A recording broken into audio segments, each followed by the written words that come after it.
saya hitung medannya itu terletak di sepanjang sumbu cincin, ya. Kalau yang tadi kan kalau cincin penuh kan ada di sini ya titik P-nya tadi. Nah, sekarang bagaimana kalau saya menghitung medan listrik tapi titiknya itu terletak di sepanjang sumbu cincin gitu.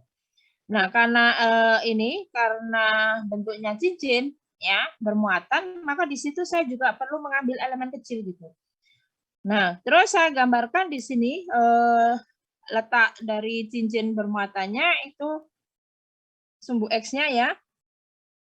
Ke sini sumbu X-nya, kemudian sumbu Y-nya ke sana, sumbu Z-nya ke atas. Ini positif ya, ini tadi titik-titik ini untuk penggambaran sumbunya.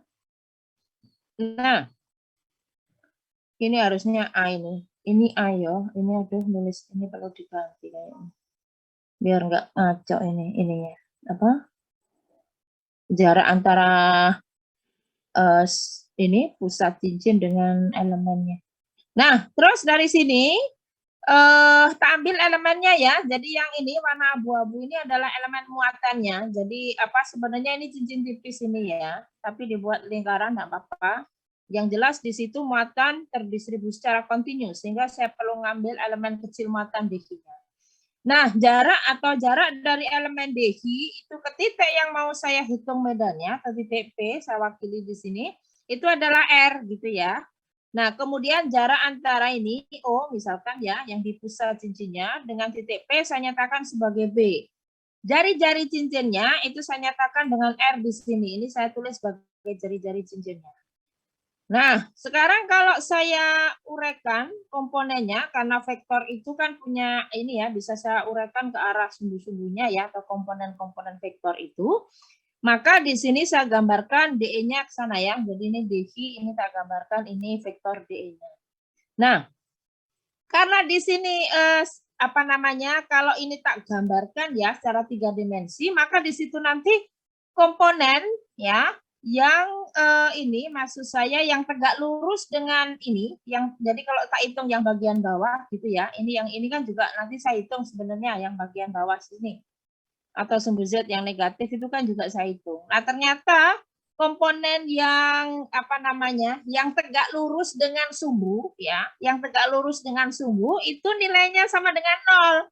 Karena saling meniadakan gitu. Jadi kalau ini misalkan tak uraikan komponennya, maka di sini kan juga ada komponen yang sepanjang sumbu ya.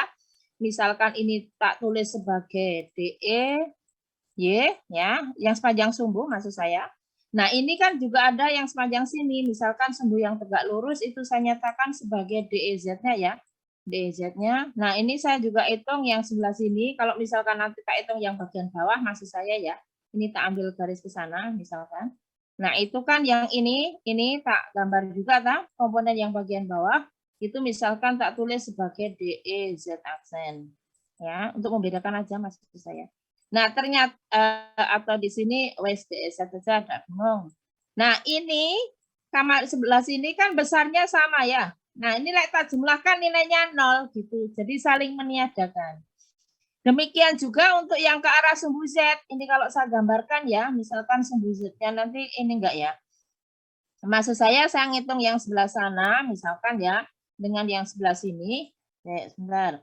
Nah, yang ini yang sebelah sini, misalkan tak tulis sebagai DEX ya. Nah, yang sebelah sini misalkan tak tuliskan sebagai DEX. Nah, ini kan juga saling meniadakan gitu. Atau kalau tak jumlah nilainya sama dengan 0 karena simetrisnya cincin. Ya, karena simetrisnya cincin. Sehingga untuk kasus pada cincin bermuatan itu hanya ada ini nilai medan yang sepanjang sumbu cincin saja, atau dalam hal ini diwakili dengan medan yang ke arah sumbu Y gitu ya. Jadi karena simetrisnya cincin, maka komponen yang tegak lurus dengan sumbu cincin itu nilainya sama dengan 0 atau saling meniadakan. Sehingga hanya ada komponen medan listrik itu yang sepanjang sumbu cincin, jadi yang ke arah sumbu Y saja. Nah, kalau kita uraikan lebih jauh, maka di sini vektor satuan R-nya itu bisa saya tuliskan ya, kosinus alfa I ditambah kosinus beta J ditambah dengan kosinus gamma K. Nah, karena yang sudut yang ini maksud saya yang ke arah sumbu X dan ke arah sumbu Z, itu tadi kan saling meniadakan, sehingga di sini tidak usah kita hitung ya. Jadi hanya kita hitung komponen vektor medan listrik itu yang sepanjang sumbu atau yang sepanjang sumbu Y saja. Atau di sini diwakili dengan sumbu Y ya. Sehingga untuk vektor 1N R-nya itu bisa saya tulis R vektor satuannya sama dengan kosinus beta kali J. Nah, untuk betanya itu adalah sudut apit yang dibentuk antara ini, ya. B-nya itu jarak antara pusat cincin dengan titik P-nya itu adalah B. Jadi theta itu ada beta itu ada di sini ya. Jadi beta itu sudut apit yang dibentuk antara R ya, jarak antara elemen muatan ke titik P itu dengan B ya, dengan titik B atau dengan B-nya di sini. B itu jarak antara pusat cincin itu dengan titik P, itu dinyatakan sebagai B. Kalau yang A di sini itu adalah jari-jari cincinnya ya, jari-jari cincin bermuatannya. Nah, dari sini kita masukkan ya, jadi vektor satuan R-nya kita substitusikan ke persamaan di sini. Jadi dari situ maka kita peroleh DE vektor sama dengan 1/4 pi epsilon 0 atau ini bisa diwakili dengan K ini, formulasi ini tetapan konstanta kolom ya, K-nya 1/4 pi epsilon 0 dikalikan dV dibagi R pangkat 2 kali vektor satuannya. Atau dari sini, waduh, ini kok 40 menitan ya. Nanti kalau misalkan habis nyambung lagi enggak apa-apa ya. Saya dapat yang 40 menitan nih hari ini. Baik, Bu. Zoom-nya saya dapat 40 menitan nih. Tadi saya masuk lewat My Test Classroom susah ya, saya enggak bisa tadi. Nah, jadi R vektor satuan masukkan kosinus beta ya, yang tadi kosinus beta kali J untuk vektor satuan R di sini tadi. Nah, itu masukkan ini kosinus beta J-nya. Nah, dari sini kalau kita lihat formulasi di sini apa namanya? Tinggal kita, karena di sini kan kalau kita cari nilai kosinus betanya itu kan ini ya. Jadi maksud saya formulasi ini kan tidak bergantung dari nilai betanya gitu, cos betanya maksud saya. Tapi bergantung dari nilai dV. Nah, jadi dari sini dV-nya kita apa namanya? Kita integralkan ya. Jadi karena cincin itu adalah bentuknya ini apa namanya? Jadi maksud saya gini, ds-nya itu kan sama dengan itu integral luasan cincinnya. Nah, integral ds itu kan sama dengan 2pi kali A, jadi kelilingnya itu. Jadi dari sini yang berperan adalah dV. Jadi dV itu letak integralkan kan nilainya sama dengan V. Nah, kosinusnya di sini itu bisa dicari dari gambar tadi. Nah, yang kosinus beta maksud saya itu bisa ditentukan dari gambar di sini. Jadi kalau tegak lurusnya posisinya ada di sini, maka nilai kosinus beta kan sama dengan B dibagi R gitu.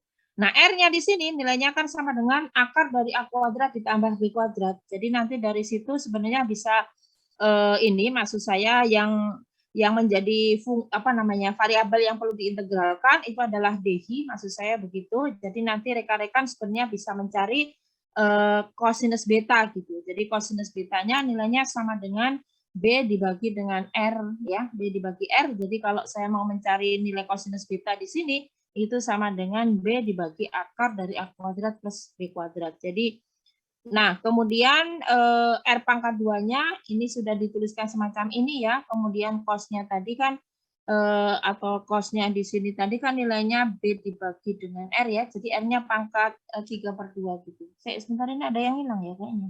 Sudah ya. Kayaknya ada B-nya ini, ada B yang hilang ini. Ya Allah.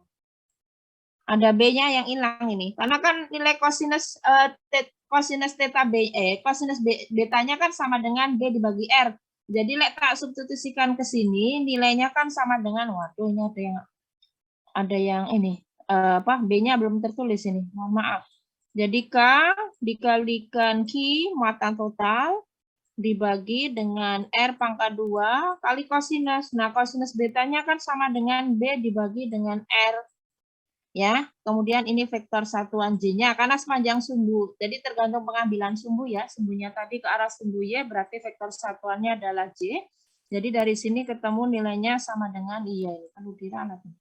K dikalikan Q dikalikan B dibagi R-nya kan pangkat 3 gitu. Nah, R pangkat 3 berarti nanti di sini kan bisa tak tulis nilainya itu pangkatnya kalau tak nyatakan dalam bentuk begini kan berarti sama dengan ya K dikalikan Q dikalikan B, vektor satuannya J nih.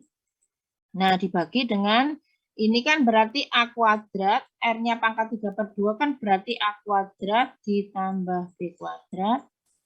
Nah, begini, ini dipangkatkan 3/2 ya. Gitu. Akarnya kan ini kan 3. Jadi kalau tak buat ini kan berarti akarnya pangkat 3/2 ini J. Gini. Oh, ini tadi kurang B ya. Nanti tak pernah ini ya. Formulasinya tak betul kan? Kasihan nanti rekan-rekan. Gitu ya. Jadi K-nya ini nanti ambil nilainya 9 kali 10 pangkat 9 gitu. Jadi rekan-rekan enggak usah bingung. 9 kali 10 pangkat 9, K-nya masukkan nilainya ya. Kemudian kali besar muatannya totalnya berapa, Q-nya ya. Kemudian B-nya berapa, jarak antara pusat cincin dengan titik yang mau dihitung medannya. Kemudian ini dibagi dengan A kuadrat, jari-jari cincinnya dikuadratkan ditambah dengan B kuadrat, jarak antara pusat atau pusat cincin dengan titik P-nya ini dikuadratkan ya, ini kok pangkat 3 kuadrat maksud saya. Kemudian dipangkatkan 3/2. Ini vektor satuannya ke arah sumbu Y, jadi J gini ya. Nah, gini. Nah, ini atau di titik P boleh, mau rekan-rekan dikasih kode P begini juga enggak masalah. Kan bagaimana rekan-rekan bisa menuliskan ya. Jadi nanti saya yakin tiap mahasiswa akan punya tulisan yang bervariasi. Ada yang dilabelkan dengan P atau mungkin tanpa ada label semacam ini ya. Gitu. Nah, biasanya nanti kalau sudah ini medannya sudah ketemu, medan listriknya, kadang ditanyakan dengan berapa gaya kolomnya gitu. Kalau misalkan di titik P itu diletakkan sebuah elektron ya. Nah, kira-kira nanti gaya kolom yang dihasilkan berapa gitu. Atau mungkin bisa juga ditanyakan besarnya, berapa besar medan di titik P gitu. Nah, kalau besar medannya kan berarti tinggal E itu kan, atau ini mau ditulis begini juga boleh ya. Dikasih harga mutlak di kanan kiri, atau mau ditulis E begini saja, berarti saya bacanya bahwa mahasiswa itu menghitung besarnya medan gitu, medan listrik gitu. Jadi E-nya kan sama dengan ya akar daripada ini ya K dikalikan dikuadratkan, atau di situ kan sama dengan itu. Kaki dikalikan B dikali dengan ya kaki B A kuadrat ya. Dikuadratkan nanti A kuadrat plus B kuadrat pangkatnya 3/2 dikuadratkan ya. Nah, ininya dikuadratkan ini. Nah, kuadratnya kan sama dengan harga yang di tengah itu, kan hanya satu komponen saja. Nah, ini kan sama dengan nilainya K dikalikan Q dikalikan B dibagi A kuadrat ditambah B kuadrat. Ini dipangkatkan 3/2. Ini kan menunjukkan besarnya ya, besar medan di titik P gitu ya. Nah, nanti kalau ditanyakan gaya kolom atau misalkan di titik P itu saya letakkan sebuah elektron di mana besarnya minus 1,6 kali 10 pangkat minus 19 kolom, berarti di situ nanti kalau misalkan ditanyakan F-nya ya, atau besar F-nya boleh, atau vektor F di titik P boleh. Ini kan sama dengan muatan elektron tadi ya, tak tulis di E, itu kan dikalikan dengan medannya, vektor medan listrik di titik P ini. Ya, jadi tinggal masukkan ya. Kalau muatan elektron kan minus 1,6 ya, jadi tinggal masukkan minus 1,6 kali 10 pangkat minus 19 kolom dikalikan dengan vektor medan listrik yang di titik P itu gitu. Bentuk vektornya bagaimana? Nah, gini. Ya.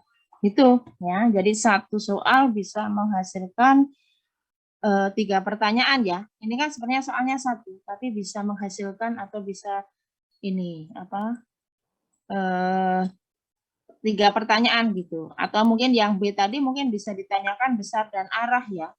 Jadi besarnya ini arahnya kan ke arah sumbu Y yang positif ya. Jadi sepanjang sumbu saja untuk yang medan. Nah, nanti rekan-rekan juga bisa mencari kalau misalkan titiknya tadi yang di pusat tadi. Jadi E-nya E0 ya maksud saya. Jadi misalkan ini kan formulasinya sudah ketemu. Kemudian misalkan ditanyakan yang B misalkan medan di titik O. Jadi di pusat ini, kalau di tengah-tengah sini kan berarti nilai B-nya sama dengan 0. Ya, kalau misalkan ini sudah ketemu medan di titik P, kemudian soalnya diubah, hitunglah medan yang di titik O, yang di pusat cincin, berarti kan nilai B-nya sama dengan 0. Nah, nilai B sama dengan 0 itu masukkanlah ke formulasi yang ini tadi. Nah, maka dari sini kalau nilai B-nya sama dengan 0 kan berarti nilai medan listrik yang di titik O tadi kan nilainya sama dengan 0 ya, karena B-nya kan 0. Ini B-nya 0, ini B-nya 0. Jadi kalau ngitung medan yang di tengah, yang di titik O, maksud saya di pusat cincin, maksud saya nilai medannya kan sama dengan 0 gitu. Ya. Gitu. Nah, mungkin ada yang mau ditanyakan dulu, tak tunggu. Barangkali ada yang belum jelas, tak tunggu gitu. Barangkali ada yang mau ditanyakan gitu. Saya tunggu. Ini tadi kurang B ya, nanti tak betulkan ini PPT-nya, kasihan rekan-rekan.